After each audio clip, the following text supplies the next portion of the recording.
Middle-earth, a land of great beauty and greater conflict.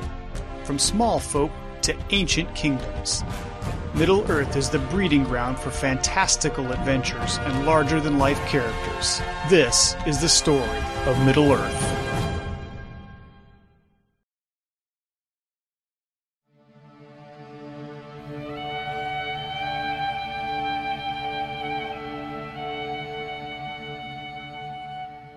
As with many of the great stories of the Third Age, ours begins in the Shire. While it is generally thought of as a peaceful paradise, away from the troubles of the wider world, the Shire has not always been such a haven, nor even home to hobbits. Originally, the lands that became the Shire were hunting grounds for the King of Arnor. Arnor was an ancient kingdom of men founded at the end of the Second Age. Because the land was quite fertile, it was also used to grow crops to feed the kingdom. After the 10th king of Arnor died, his 3 sons divided their father's lands into the kingdoms of Rhudaur, Cardolan, and Arthedain. While Arthedain included the hunting grounds, the strife that arose from the fall of Arnor caused the lands of the Shire to be deserted. So where were the hobbits?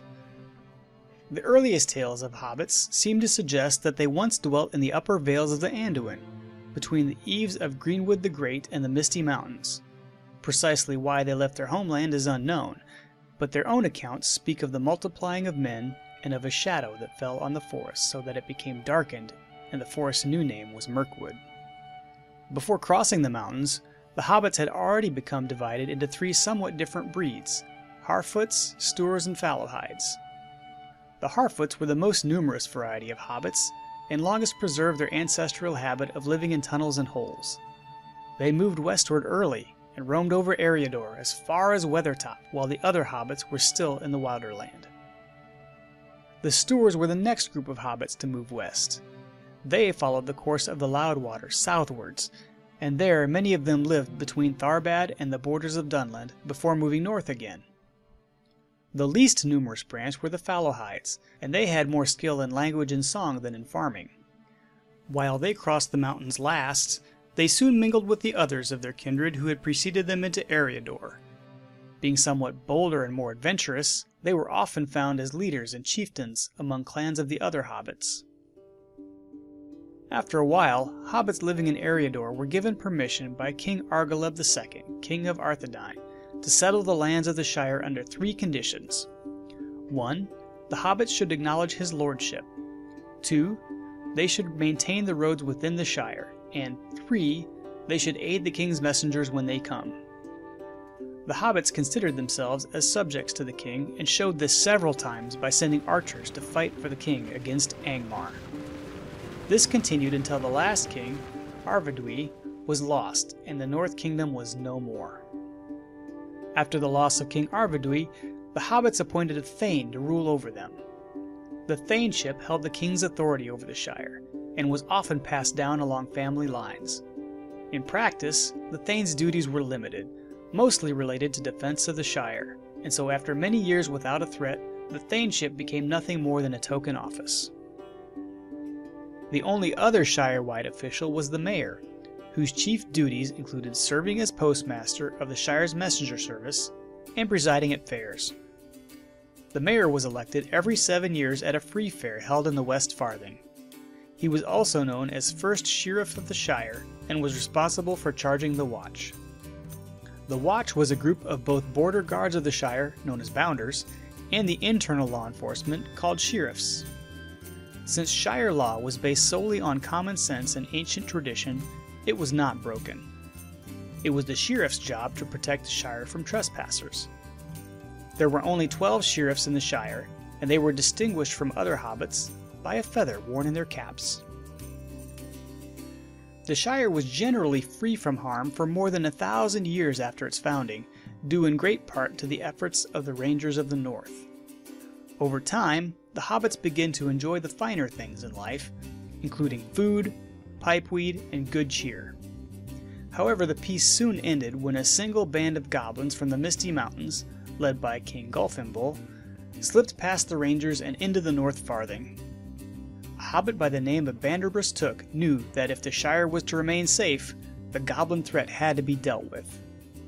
he took the threat head-on by leading a group of hobbits against the goblins, which would be forever known in the Shire as the Battle of the Greenfields. During the battle, Banderbus fought through the ranks of goblins and cut their king's head clean off. It is said among hobbits that King Gulfimble's severed head traveled 100 yards through the air, landing in a rabbit hole. With a single stroke, Banderbus had defended his homeland and invented the game of golf at the same time. Just 11 years after the Battle of the Greenfields, disaster struck again in the Shire. That year, the winter was colder than usual and lasted well into the spring months. The long winter, as it came to be known, was particularly brutal for the farming society of the Shire. It led to a famine that lasted throughout the next year, and thousands of hobbits died due to hunger or cold. Hearing of the hobbits' situation, a wizard by the name of Gandalf came to aid the Shire. It was during this time that he developed a fondness for hobbits, admiring their tough, uncomplaining courage and compassion for one another during hard times. Nearly 2 centuries later, Gandalf returned to the Shire and knocked on the door of a very unadventurous hobbit, Bilbo Baggins. Mr. Baggins was not very brave, despite being related to Banderbus Took himself. Over time, Gandalf and his dwarven companions woke the slumbering spirit of Bilbo and started him on an adventure to the Lonely Mountain. The journey would end in the death of Smaug, the last of the great dragons. Along the way, Bilbo discovered a ring and encountered the creature Gollum. Bilbo, finding himself face to face with Gollum, was forced into a game of riddles. Bilbo only agreed to the game so he could avoid being eaten.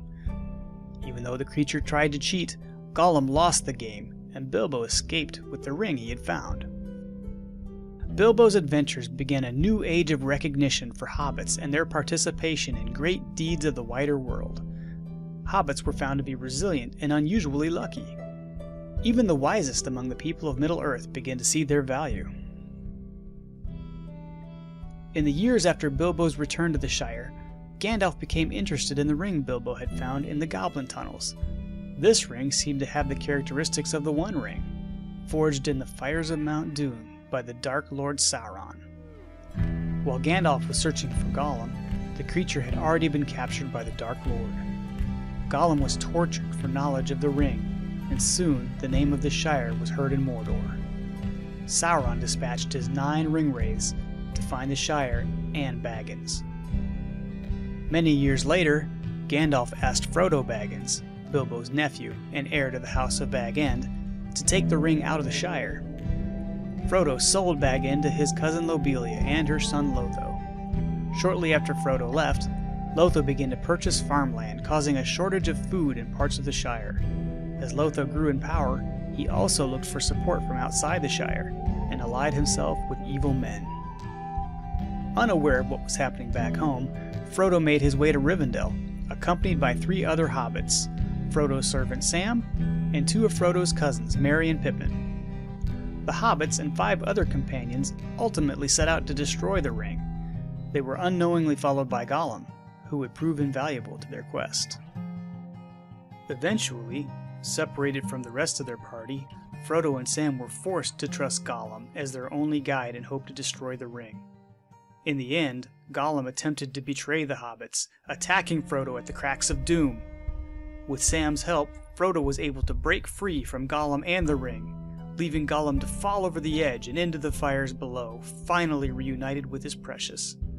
The act destroyed the ring, causing the threat of Sauron to come to a swift end.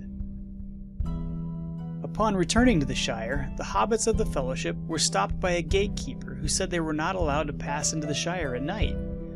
After intimidating the gatekeeper, the hobbits discovered that he was under orders from a chief at Bag End. Frodo immediately thought his greedy cousin Lotho was behind the orders.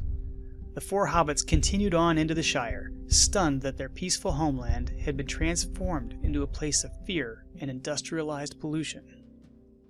On their way to Bag End, they encountered some men who claimed allegiance to someone named Sharky. The men retreated at the sight of hobbit swords, and the hobbits separated to rally the Shire. While many hobbits answered the call, some had already sided with Sharky. Later that day, some of Sharky's forces from Hobbiton marched toward Bywater, where the rallied hobbits had gathered.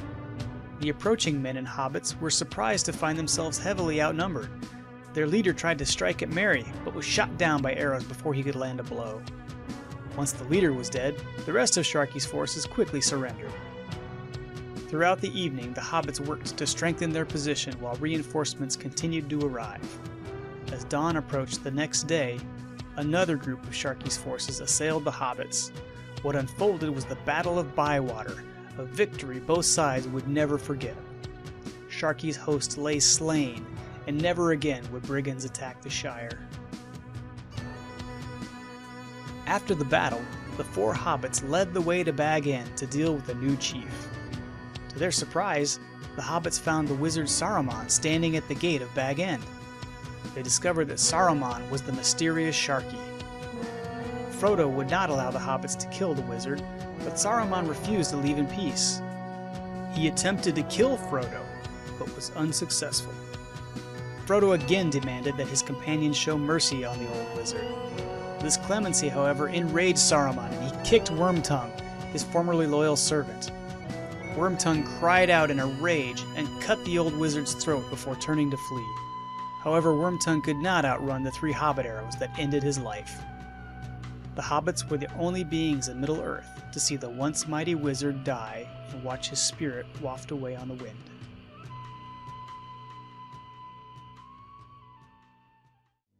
After the battle, the hobbits found the Shire desolate and barren due to the industrialized nature of Saruman's takeover.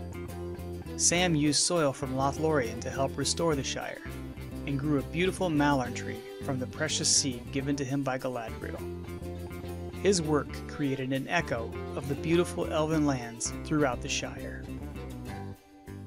Soon after the death of Saruman, the Shire once again became a protected land in the reunited kingdom. The new king decreed that no man was to enter the Shire, a decree that he himself obeyed. Under renewed protection, hobbits developed an interest in their own history and the greater events in the kingdom at large. Here we leave our hobbits of the Shire to the peace and prosperity that they enjoy. Next, we will look to the east, to the town of Bree, the crossroads of Eriador.